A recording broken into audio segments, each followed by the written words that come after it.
So you have all of these one-shot, one-dimensional theories of social change, and a lot of competition between them.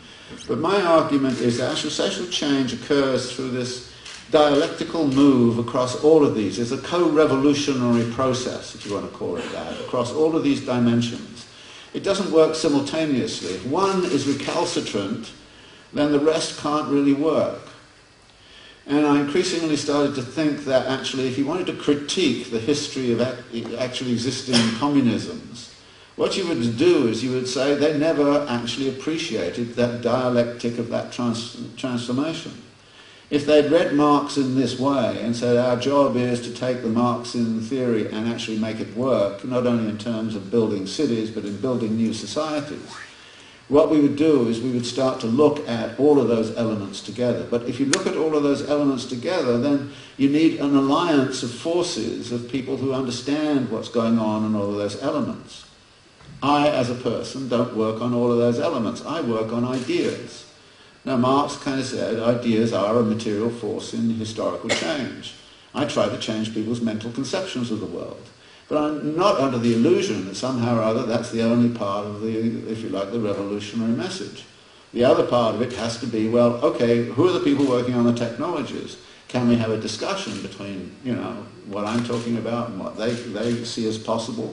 And you're seeing this, of course, going on tacitly in the way in which the internet is being used by the left and appropriated by the left at the same time as it's being appropriated by the right. And there's a big struggle over how these new technologies are going to be used and what they're going to be about. And are they liberatory and emancipatory, or are they just simply condemning us to sort of not thinking for ourselves, but just sitting there all day kind of, you know, text messaging and God knows what, you know what I mean? So there are all sorts of issues here. And so for me, I was thinking about, well, let's think about a general theory of the dialectics of social transformation in these terms, and through that dialectical mode of thinking start to actually think about the transition to something other than where we're at. But this then raises, I think, a very interesting kind of question. People kind of say to me sometimes, well, you know, you like to talk about revolution and revolutionary transformations, and yeah, I do. But then they kind of say, well, but that's impossible. And I say, well, you must be crazy, because capitalism is a permanently revolutionary configuration.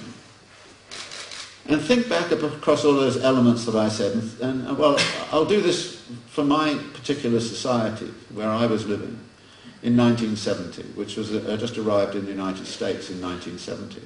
Think about how social relations and technologies in relation to nature hung together, and production systems and all that hung together in the United States at that particular moment in history. And think of the mental conceptions and so on. Then we went through a revolutionary transformation, which is called neoliberalism and neoliberalization and all the rest of it. It didn't go everywhere and it didn't work completely anywhere, you know, but on the other hand, the way all of those elements hang together now is radically different from what it was like in, say, 40 years ago in 1970. In other words, there's been a co-evolution within capitalism, and part of my argument would be that actually capitalism as a permanently revolutionary configuration is perpetually changing all of the dynamics on all of those dimensions.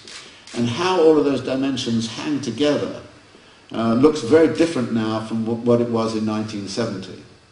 That, for instance, the mental conception, which kind of says, oh, well, I'm just a poor individual and I can't do anything, as opposed to the kind of social solidarities that could be found all over the place, even in the United States in the 1970s. This was a moment when people had social solidarity around the civil rights movement, around the women's movement. There was the beginnings of social solidarity around the environmental movement. So there were social solidarities all over the place. And then one of the things that then happened was that neoliberalization, the political project, was to destroy all those forms of solidarity and to destroy the mental conceptions that were associated with that. And actually in the middle of this there were these revolutionary figures like Margaret Thatcher who said very explicitly, I am going to revolutionize the way in which people think about the world. I'm going to revolutionize their mental conceptions. I am going to change their soul. And it was a project that seems to have worked. Because right now we go through this humongous crisis, and if you had done this in the 1970s, there would almost been certainly an uprising in the streets, but actually the response right now has been very, very passive. I mean, you're beginning to see it bubble up a little bit in the strikes yesterday, and it's beginning to come together just a little bit, but instantaneously in say, 1970, you would have had people on the streets, mass demonstrations, I mean, all kinds of things. I mean, we have a war going on in the United States, 2 wars going on, and nobody seems to be noticing, compared to the vigorous, very vigorous anti-war movement that finished down the Vietnam War. So, mental conceptions have changed. And how did they change? Well, they changed a lot by all of these other dimensions changing. The technology's changing, the production system's changing. For instance, the deindustrialization of the United States. When I moved to Baltimore, there was something called Bethlehem Steel, and it employed something like 37,000 workers. And now there's a little bit of Bethlehem Steel left, and it employs 2,000 workers. The steel union was the big go-to union in the town. It really, politically, if you wanted to do something, you go talk to the steel workers. And they had muscle, they had power. They don't have any power anymore whatsoever. And in fact, the industrial workers don't have any power in the United States anymore because of deindustrialization. All the industry's gone to China. And so, so again, these transformations occur with all kinds of consequences. So, capitalism then has to be construed as a radical force which is perpetually changing along all those dimensions and is perpetually revolutionary. And so my argument is, if I'm saying I'm revolutionary, all I want to do is to change the direction of the revolutionary movement. It's not as if I'm introducing a revolutionary movement, I'm just kind of saying, hey, how about going this way rather than that way? And at this particular moment in history, this is a very good moment to say, how about we go this way rather than that way? And then the question, political question, is how do you then get the mental conception out there that it is possible to do that? It is possible to actually transform. Neoliberalization was not inevitable. It arose out of a political conjuncture of the 1970s in a very specific way. And what was needed at that time was to address certain kinds of problems. Capitalism was in crisis in the 1970s. And it was in crisis big time. And they needed to find a way out. Now, there were various ways out. We could have gone much more socialistic, or we get what we got, which was, the neoliberalization game. But this then raises kind of an interesting question. If those 7 moments which hang together in that kind of conceptual space which I'm building, and all of those moments are interrelated with each other and interactive with each other, what force is it that is making them get revolutionized? And I think the answer here is quite simple, for me anyway, and I'm terribly simplifying about things these days. The answer is, well, it's capital accumulation. It's the perpetual accumulation of capital. Now, people then kind of say, well, you keep talking about capitalism, what is capital about? And I say, well, capital is very simple to understand. It's about using money, which is a form of social power, which can be appropriated by private persons. It's about using money to make more money. Now, there are various ways you can do that. I mean, you can do it, fraudulently, or you can do it through corruption, or you can do it, by robbing people and all the rest of it. So there's a lot of that going on. So you can do it all that kind of way, but Marx kind of made the argument that in a stable capitalist society, there is one way in which it becomes hegemonic in how you do it. And that is, you take some money, you go out into the marketplace and you buy labour power and you buy means of production, and you then choose a technology in an organisational form and you put it to work in the labour process, and you make a commodity, and you then take that commodity to market and sell it for the initial money plus the profit. That's what you do. And that is, if you like, the classic formula that Marx uses to analyse the circulation of capital. Now, there's interesting features of this system, and you can start to say what they are.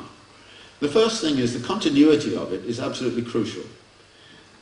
That blockages at any point are going to cause you a crisis. So the continuity is significant, and as soon as there is some break of some kind, then capital gets into difficulties. I mean, I remember this. I moved to New York City about 3 weeks before the events of 9/11, And everything shut down in New York City. There was no movement. You couldn't go through the tunnels, you couldn't cross the bridges, there were no planes were flying. And after about 4 or 5 days, the mayor comes on and says, "Oh my God, you know, the whole economy is collapsing. We've got to do something." And he comes on and he starts pleading with us. He said, "Start using your credit cards. Go out there. The restaurants. Go to the restaurants. You can go to the Broadway shows. You can get into all of these shows you never imagined you could get into right now. Just go out there." And President Bush came on a collective TV advertisement and said, "Get back flying again." I mean, it's the motion has to be perpetuated, and the continuity has to be guaranteed. We saw similar things when that volcano erupted, you know, and all the flights were disrupted across. I mean, the cost of that was huge. So the continuity becomes absolutely crucial. And the lack, any serious disruption in the continuity betokens a crisis.